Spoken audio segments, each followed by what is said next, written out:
আমি ব্যর্থহীন কণ্ঠে বলতে চাই যে জামাত ইসলাম একটি ধর্মান্ধ, একটি উগ্রপন্থী দল। তারা ধর্মকে নিয়ে ব্যবসা করতে চায়।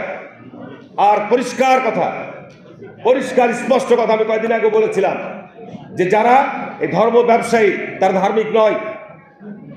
আর ধার্মিক তারাই যারা ধর্মভীরু এবং যারা আল্লাহকে ভয় করে। এই জামাত ইসলামের মতো একটি রাজনৈতিক দল আমি ছাত্র জীবন থেকে এদেরকে মোকাবেলা করে আসছি। ছাত্র জীবন থেকে মোকাবেলা করতে এসে তাদের রাজনৈতিক চরিত্র সম্পর্কে যেটুকু বিশ্লেষণ হয়েছে, নতুনভাবে এই 25 আগস্টের পরে যেটি আজকে দীর্ঘ 15 বছরে দেশে তাফসির মাহফিলের পর একটা ভয়ানক নিষেধাজ্ঞা ছিল।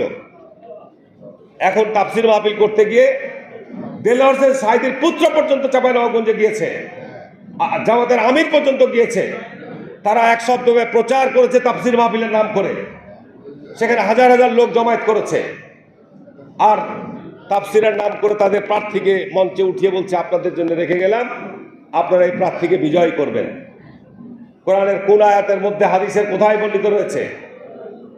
হাজার হাজার মানুষ তাফসির তো কিছুই করে না, তাফসিরের দেলোয়ার হোসেন সাঈদীর পুত্রকে দেখার জন্য তার প্রতি যে সহানুভূতিটা ছিল, হাজার হাজার লোক গিয়েছিল।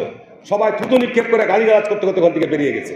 বলছে আমরা তো তাফসির শুনতে এসেছি, কাকে তোমরা ভোটে প্রার্থী দেওয়া তার জন্য তো আমরা এখানে আসি নাই।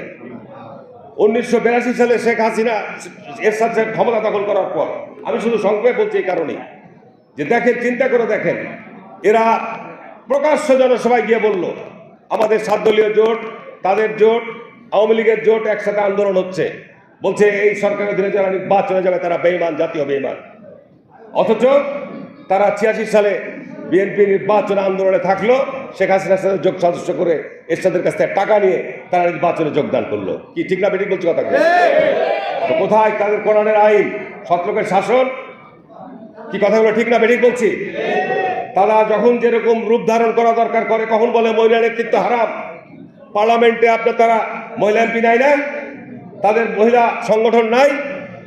তারা একদিকে বলবে যে মহিলা নেতৃত্ব হারাম, আর মহিলাদেরকে নিয়ে নিয়ে তারা উঠান বৈঠক করবে, মহিলাদেরকে নিয়ে ওয়াজ মাহফিল করবে, সমাবেশ করবে।